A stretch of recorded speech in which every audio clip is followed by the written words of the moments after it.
Hello, beautiful soul. My name is Mara. I'm a psychic intuitive tarot and oracle reader, and today I welcome you to the second class in my tarot course.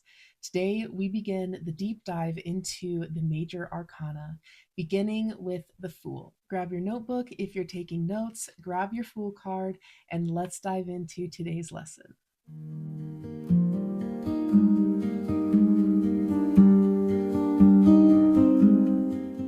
So let's jump into the archetype of the Fool.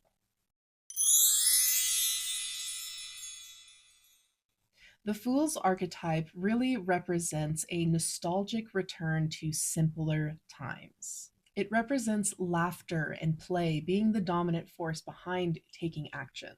The Fool can also be called the trickster or the clown, both being sources of humor.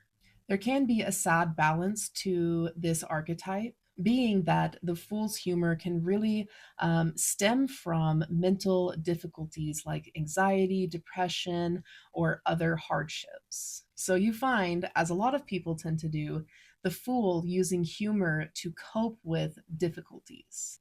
The Fool and the trickster archetypes slightly differ in that the Fool is a more innocent and naive person, whereas a trickster would be somebody that is consciously deceptive.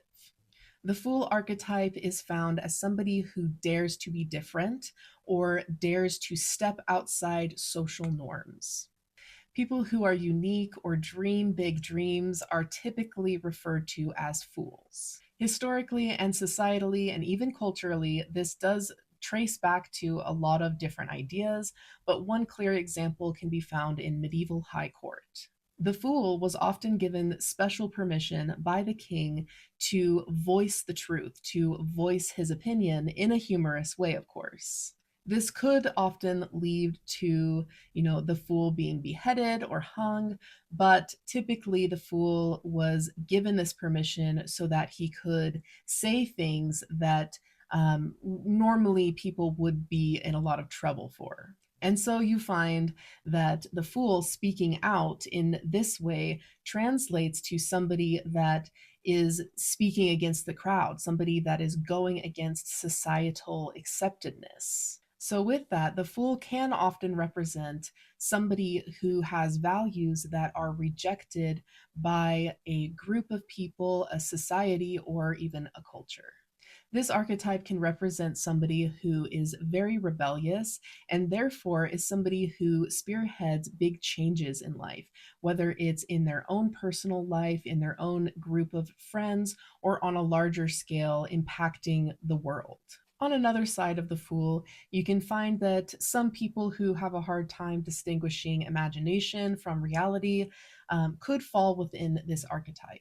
The Fool can come off as somebody who is mindless, inconsiderate, unrealistic, and unexperienced.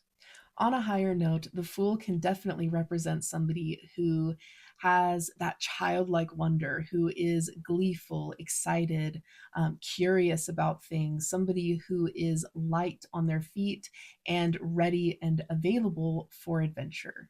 The Fool is overall a complex yet simple archetype, and there's definitely a spectrum to the Fool, as you will find within your readings that you do for other people as well as yourself. So let's talk about the visual evolution of the Fool.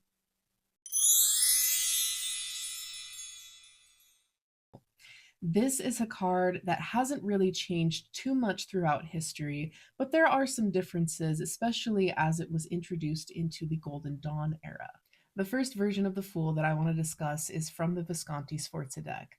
And if you're interested in learning about all the decks that we're going to be going through, you can head back over to the last class and learn about the history of tarot and all the decks that we'll be discussing today. So as you can see, the Fool is portrayed as a crazed individual.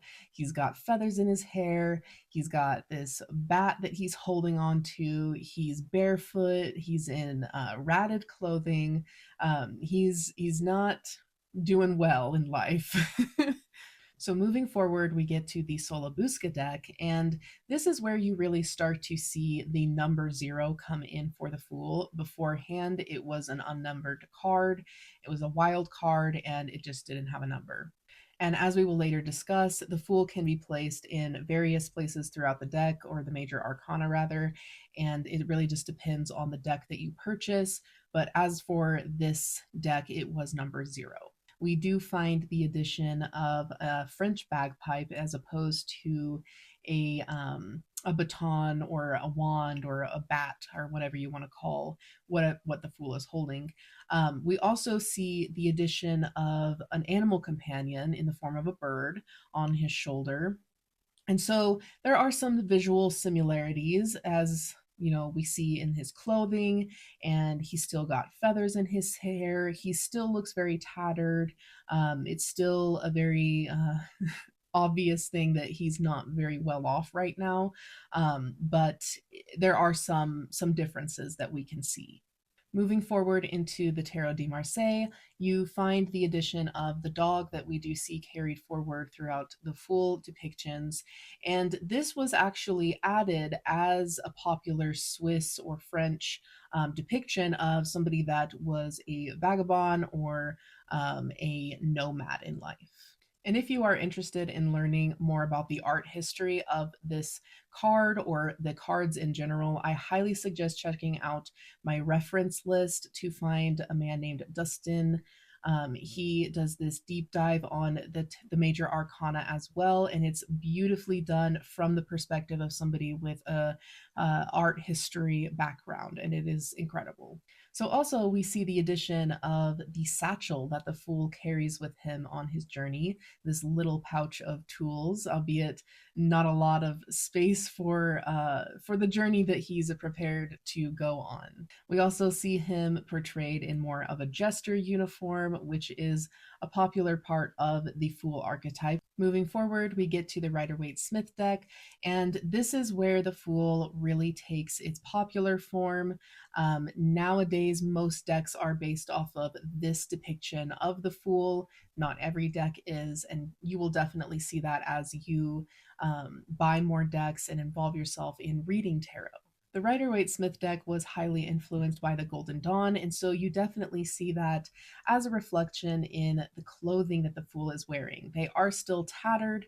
You can see on his sleeves that they are ripped up. Some people believe that to be a scalloped edge, but if you look back at the history of that time period and the clothing from that time, there was no scalloped edging to things. So if you look at the history of the card in combination with the fashion back then, you will find that this is symbolism of tattered clothing. This was drawn as ripped up sleeves, not a scalloped edge. While his clothing is a little bit more opulent, it is indicative that he is unequipped for his journey, down to the boots that he's wearing and, the satchel that he carries. And we still see the addition of the little dog companion in the Fool card, and this does have a changed meaning as it did in the beginning, but it is something that still exists in the art form of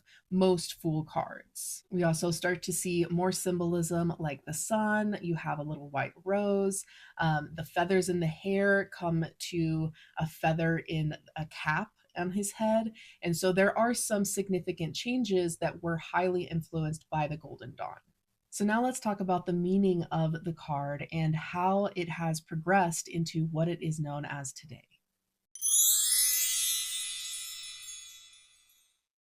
In 1781, Dumoulin refers to this card as madness.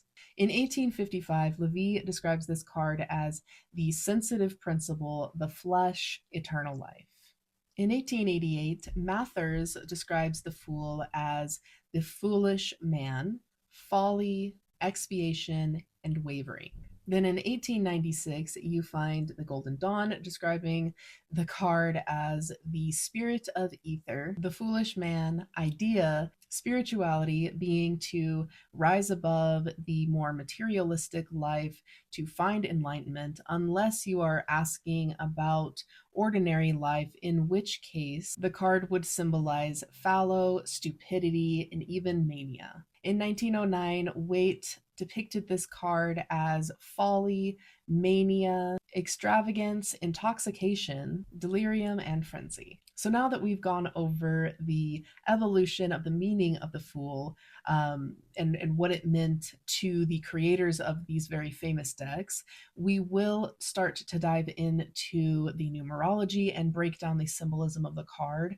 And we are going to address at the end of this class the interpretation of the Fool and really how you can bring the Fool to life in your readings.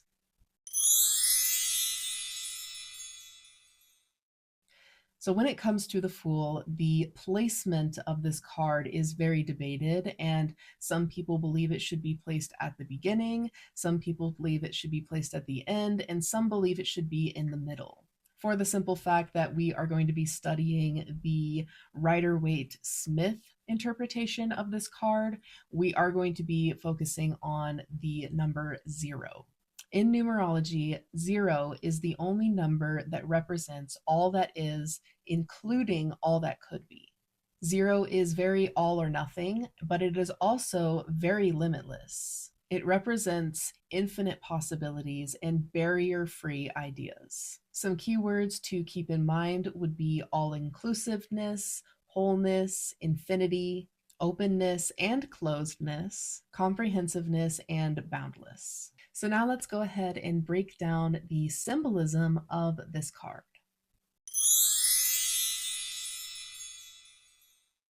So first, we have the white sun. The white sun is a symbol of power, but no product yet. It is said in the Golden Dawn to represent the light of Kether, which is the first Sephirah on the Tree of Life.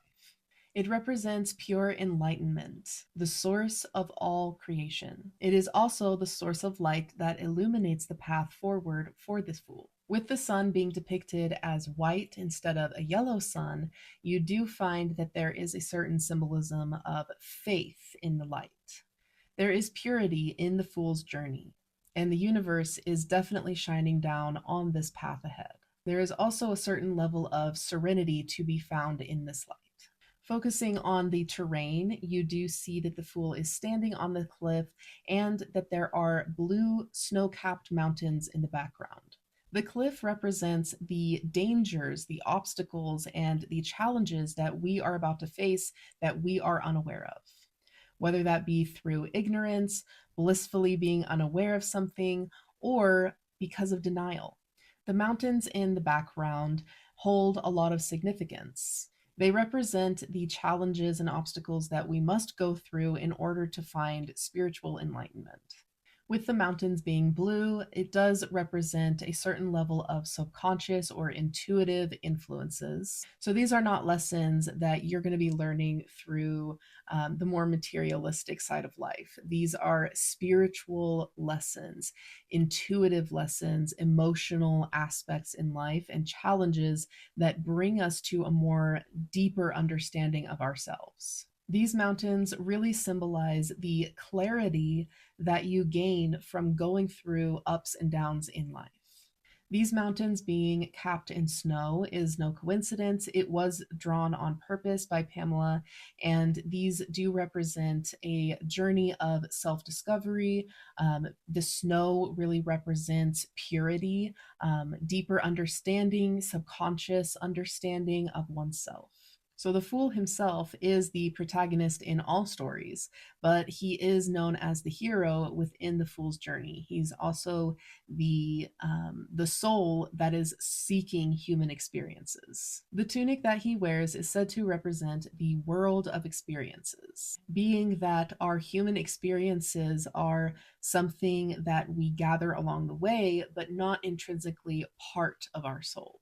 There is no primary source material that can confirm this, but it is commonly agreed upon between tarot readers that the 8-spoked wheel design on the Fool's garment is representative of the cycles in our life.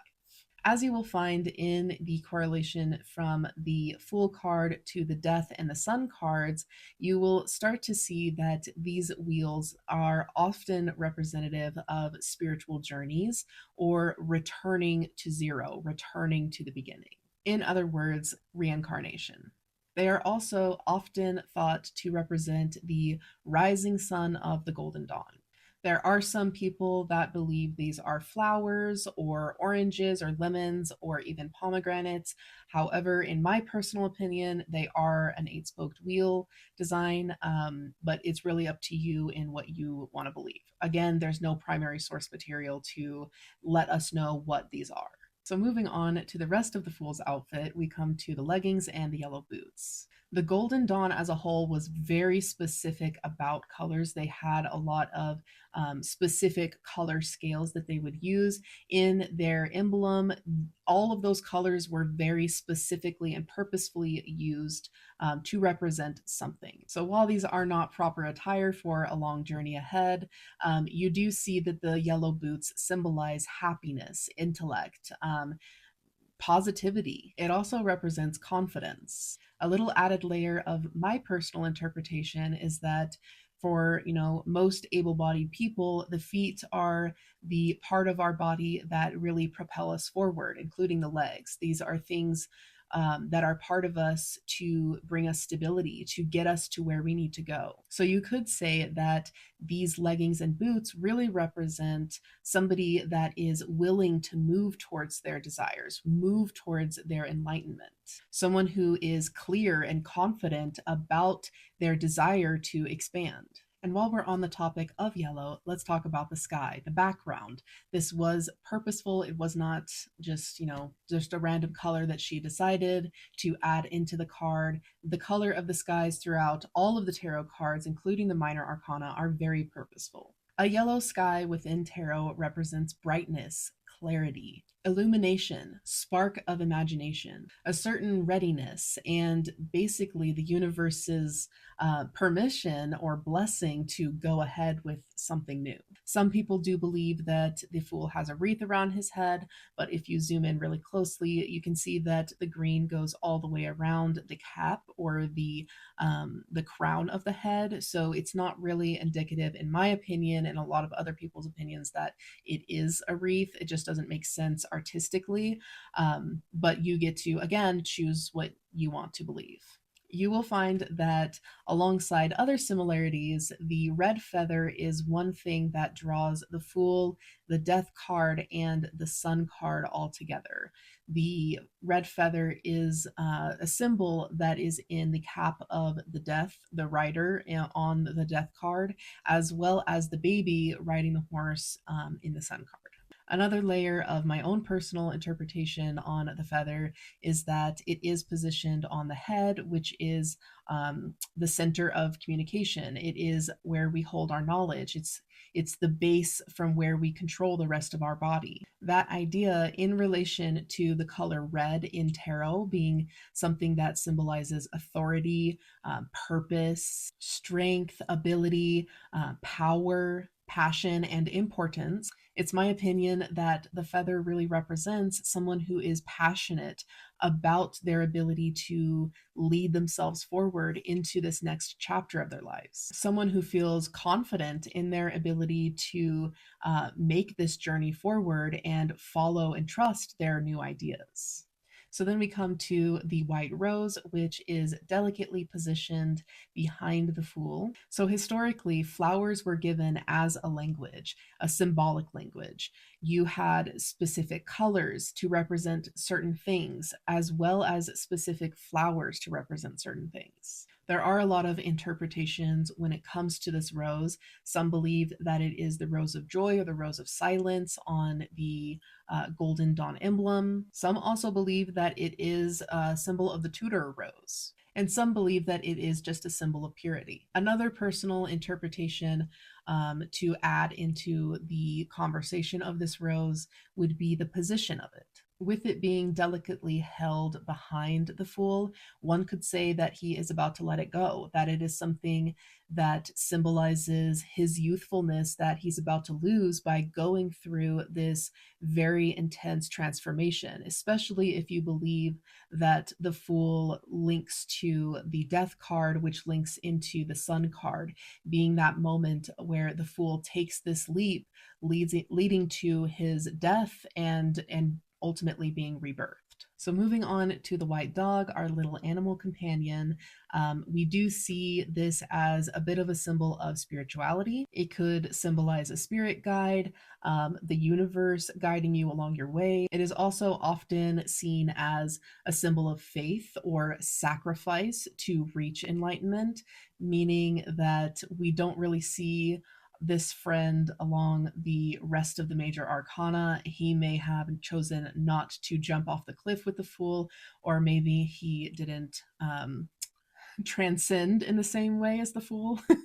But with this being a symbol of a spirit guide of sorts, you could lean into the interpretation that it is warning the fool not to take this leap because it can see what the fool cannot. Or you could lean into it being an encourager of the path ahead, to trust the universe's ability to provide for you along your endeavors. So moving forward to the satchel here, it's a small bag. It's a small bag of tools, and so he's pretty unequipped for the journey ahead. But this bag is often believed to represent the human experiences that our soul carries with us. It can also represent the vices or the tools, the coping mechanisms that we bring along with us. Another interpretation is that it represents the follies, the guilts, or the shame that we carry inside of us throughout our human experience.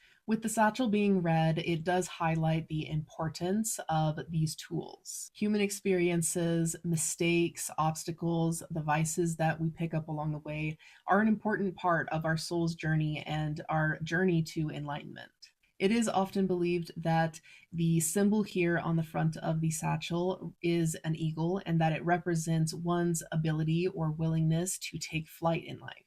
Lastly, let's talk about the wand, the baton, the stick that he is carrying this satchel on. The wand represents the power and inspiration that the fool has to embark on this new journey. It symbolizes, like any magic wand in the tarot or in life, the magic and the protection that comes from the universe. It can also be a symbol of a life that is very authentic and true.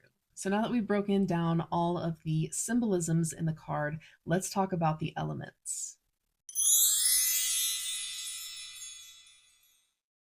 Overall, the Fool card is governed by the element air, or the eagle, representing somebody who needs to take swift action, stay determined, act quickly in order to succeed. The other clear element we see here in the Fool card is fire, coming from the sun. Fire represents creation, destruction, transformation, passion, and energy. Being the light that really guides the fool along his journey, you can really link the sun and the fire energy here to a transformative energy that stems from following new paths in life. You can also find the earth element in the terrain of this card, with the mountains representing the obstacles and challenges that we must overcome on our journey, alongside the element of earth representing stability and groundedness. We find that we will be nurtured and creating stability in our lives through the endeavors ahead.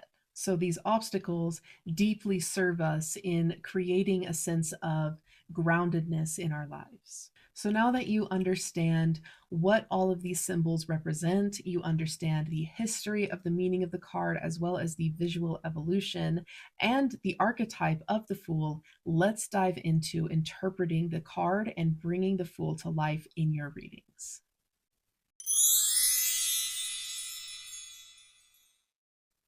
When it comes to interpreting any card in tarot, there are a few things to keep in mind. If you're doing a specific spread, where is the Fool positioned? Is it positioned in the past? Is it positioned in the present or the future? Is it presented as an obstacle facing the seeker? Is it something that is coming as a gift to the seeker?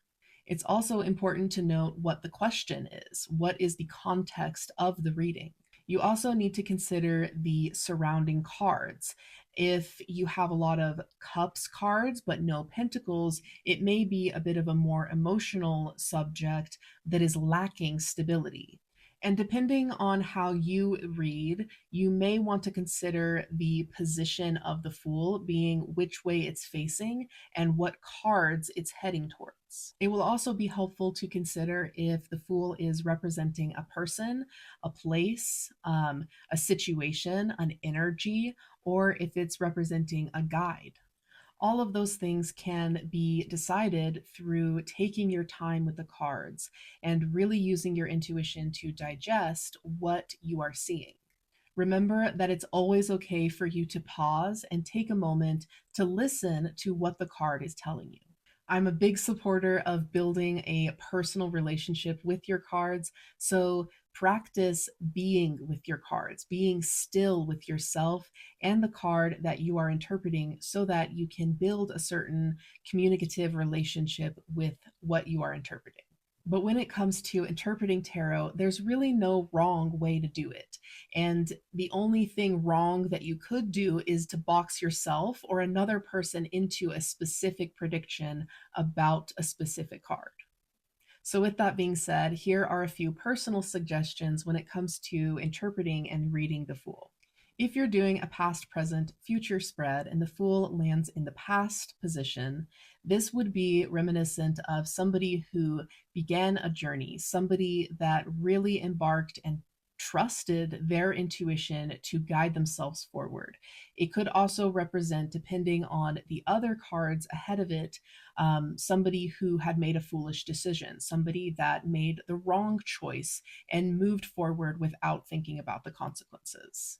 If in the present position, the Fool could represent somebody that needs to make a decision. This is somebody who is facing a fork in the road and must choose a path. They must use their faith to leap forward into the next chapter in their life. And if in the future position, it could be a warning that you may be making a foolish choice in the future and to be very mindful and wise, or it could represent somebody that is going to embark on a new journey, somebody that will need to build foundation now in their confidence so that when the time comes, they can trust their intuition and trust their ideas to navigate the way forward. As a single card reading, it really just depends on what you're reading about. If you're reading about a specific person, it could represent somebody who is very spiritually driven, somebody who will succeed in the spiritual realm in connecting with their soul. It could represent somebody who will go through a lot of hardships in life, somebody that is going to be very connected to their spiritual side as a result of going through hardships. If representing a circumstance, an idea, or the energy of a situation, it could represent new beginnings. It could represent choices that need to be made, a fork in the road. It could also represent a foolish choice. It may also represent the spiritual drive towards things. This is why it's so important to use your intuition when reading the cards. If the Fool is surrounded by pentacles, this often indicates that a foolish choice will be made in regards to your finances, your physical health, or your ability to feel and be grounded. If the Fool is surrounded by swords, this would represent somebody that is overthinking a decision, somebody who has a lot of mental limitations when it comes to their ability to move forward. Look at the surrounding cards to determine what kind of mental limitation this would be. If surrounded by cups cards, then this is an emotional path. It is likely a rewarding path. This will be a good decision to leap forward into the next chapter. This will be a emotionally rewarding journey that the Fool or the Seeker will go on. And if surrounded by wands, this would be a very good indicator of a rewarding spiritual journey. There is a lot of action to take, but it will be rewarding on a soul level. This is a journey that will take the seeker into the next stage of life, creating a lot of expansion and really evolving the person as an individual. If this card is paired with other spiritual cards within the minor arcana or the major arcana, then the Fool would likely represent the beginning of a spiritual journey, the beginning of an ascension into the next stage of life. However, if the Fool is paired with more limiting cards like the Devil, the Tower, the Eight of Swords, maybe the Nine of Swords, then it could indicate somebody who is about to make a foolish choice and is going to suffer consequences because of it. Somebody who is stuck in life, somebody who is afraid to move forward and suffers from poor decision making. When it comes to reading cards reversed, it's really up to you if that's something that you want to do. I personally do read cards reversed, but I also believe that upright cards have everything that you need to make a clear reading. It's not going to limit you in any shape or form if you choose to not read reversed. But with that being said, if you do choose to read the cards reversed, the Fool in the reverse position would symbolize somebody of ignorance. This is a person that has been dying to move forward but simply can't. There may be forces greater than the seeker that really influence their ability to move forward, but likely it is because of indecisiveness. It can also be because of a lack of emotional or mental awareness and maturity. It can represent somebody who has been foolish, selfish, and has made bad decisions leading up to this point in their life. It can represent a time in somebody's life where they're being asked to expand and challenge their current belief system to gain wisdom out of certain situations. It can also represent somebody who is living a life of materialistic driven goals. This person can come off as reckless, carefree, and really not involved in the consequences of their actions. And as a result of these challenges and this difficult way of living, the Fool can often represent somebody who does not come to terms with a negative fate. It is somebody who refuses to find closure, somebody who chooses to be ignorant about a situation, a person, or an event. However, you choose to interpret the Fool is up to you, and I am just here to give you the tools that will set you up for creating your own discovery surrounding the Fool. So if you choose to lean into my own interpretations or the interpretations of the Golden Dawn or the more historical side of things, then it's all great. It's all good for you. Just follow your intuition and listen to what's best for you. So there you have it. That is the Fool. That completes our first deep dive into the major arcana. Up next, we will be looking into the Magician. So I hope that you found this lesson insightful and uplifting, and that you really gained a new perspective about the Fool card. If you have any questions, please don't hesitate to leave them in the comments. I will do my best to answer all of your questions. And feel free to drop your own interpretations into the comments for other people to gain more awareness and more interpretation into this beautiful card. So thank you all for being here. I will see you at the next lesson. Blessed be.